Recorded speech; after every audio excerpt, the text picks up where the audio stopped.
আজকে আমি আমার জীবনের সবচেয়ে বড় প্রাপ্তির কথা আপনাদেরকে বলবো, সেটা হচ্ছে আমার স্টুডেন্টসরা আমার ইউনিভার্সিটি চান্স পেয়েছে। যদি আজকে অনেকে আসার কথা, কিন্তু বৃষ্টির কারণে আমরা মাত্র 4জন এখানে এসেছি। তো আজকে আমি আমার স্টুডেন্টের সাথে একটু কথা বলবো, সেটা হচ্ছে এই যে আমার পিছনে স্টুডেন্টরা আছে। তোমার নাম হচ্ছে রাজিন। রাজিন কোন ডিপার্টমেন্ট? আইন। আইন, ল ডিপার্টমেন্ট। তুমি কোন ডিপার্টমেন্ট? মিসবা নৃবিজ্ঞান। তুমি? আইয়ার আইয়ার। তুমি? আইসি আইএসসি মানে ইসলামিক হিস্ট্রি ডিপার্টমেন্ট। এই যে তোমরা তোমাদের স্বপ্নকে ছুঁয়ে দেখেছো, এই অনুভূতিটা কেমন? অসাধারণ। তোমার অসাধারণ। অনুভূতিটা কেমন? অসাধারণ। অসাধারণ। এই যে তোমরা যদি ওদের মতো তোমাদের স্বপ্নটাকে ছুঁয়ে দেখতে চাও, সেক্ষেত্রে তোমরা আমার ব্যাচে পড়তে পারো। এখানে আমি নিজে ধরে ধরে 60টা রুলসের মাধ্যমে পড়াবো।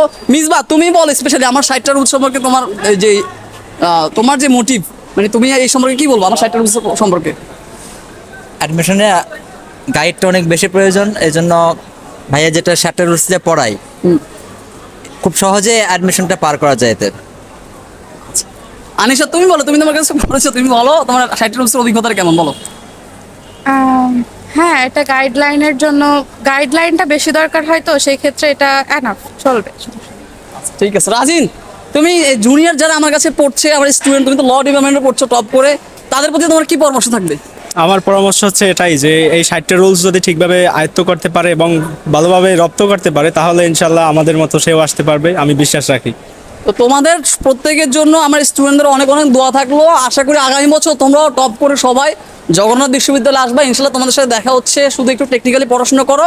আর তোমরা যারা বিশ্ববিদ্যালয়ে টপ করে চান্স পেতে চাও, 60টা রুলসের মাধ্যমে ইংলিশটা পান্তাপাতের মধ্যে শিখতে চাও, তারা আমার ব্যাচে ভর্তি হয়ে যাও। গতকালকে আবার নতুন ব্যাচ শুরু হয়েছে, ভর্তি হয়ে যাও। এখানে তোমাদের টপ করার দায়িত্ব আমার। সো আল্লাহ হাফেজ, টাটা।